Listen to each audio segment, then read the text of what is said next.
Hello प्यारे बच्चों, reading corner 24 में आपका फिर से स्वागत है।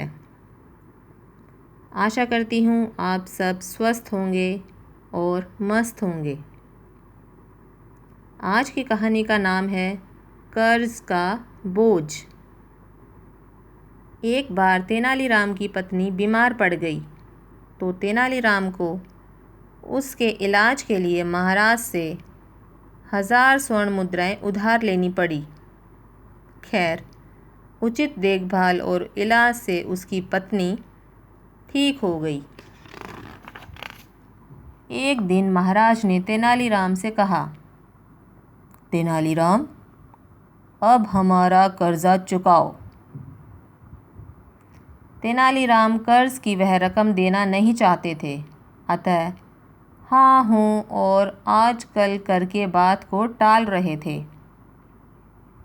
एक बार महाराज ने उससे बड़ा ही सख्त तगादा कर दिया।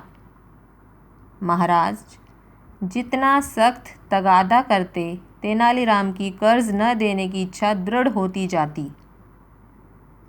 एक दिन तेनालीराम ने सोचा कि राजा का कर्ज राजा के मुंह से ही माफ़ करवाऊंगा। दूसरे दिन ही महाराज के पास खबर आई कि तेनालीराम बहुत सख्त बीमार है और अगर अंतिम समय में महाराज उसका चेहरा देखना चाहते हैं तो देख लें। महाराज फौरन उसके घर पहुँचे। देखा कि तेनालीराम बिस्तर पर पड़े हैं और उनकी पत्नी और माँ रो रही है। महाराज को देखते ही तेनाली की पत्नी बोली, महाराज, यह बड़े कष्ट में हैं, इनके बचने की कोई उम्मीद नहीं है, मगर कहते हैं कि जब तक मुझ पर राजा का उधार है तब तक मेरे प्राण आसानी से नहीं निकलेंगे। महाराज की आंखें भर आई। वे बोले, मुझे तुम्हारी मृत्यु का दुख तो बहुत होगा। तुम्हारी कमी मेरे जीवन में कोई कमी कोई पूरी नहीं कर सकता, मगर मैं तुम्हें इस प्रकार कष्ट भोगते भी नहीं देख सकता। मैं तुम्हारा कर्ज माफ़ किया। मैंने तुम्हारा कर्ज माफ़ किया तेनालीराम। सच तो यह है कि ये मुद्राएं मैं वापस लेना ही नहीं चाहता था। मैं तो कर्ज का तगादा करके यह देखना चाहता था कि देखें इस कर्ज से तुम किस प्रकार मुक्ति पाते हो। फिर ठीक है महाराज। तेनालीराम बिस्तर से उठ खड़े हुए। अरे अरे तेनालीराम, तुम्हारी तबीयत?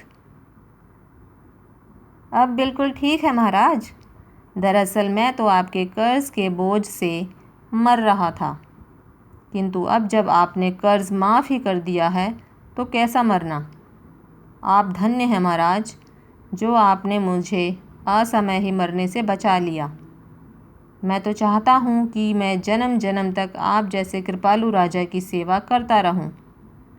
थके हुए से महाराज उसका चेहरा देखते रह गए। तो बच्चों, अच्छी थी ना ये स्टोरी? अगर ऐसी ही स्टोरी आपको और भी सुननी है तो जल्दी से चैनल को सब्सक्राइब कर दें, लाइक करें, शेयर करें, कमेंट करें, फैमिली, फ्रेंड्स, रिलेटिव्स में इसे शेयर करें ताकि और भी इसका लुत्फ़ उठा सकें। मिलते हैं नेक्स्ट वीडियो में। तब तक के लिए टेक केयर, बाय बाय।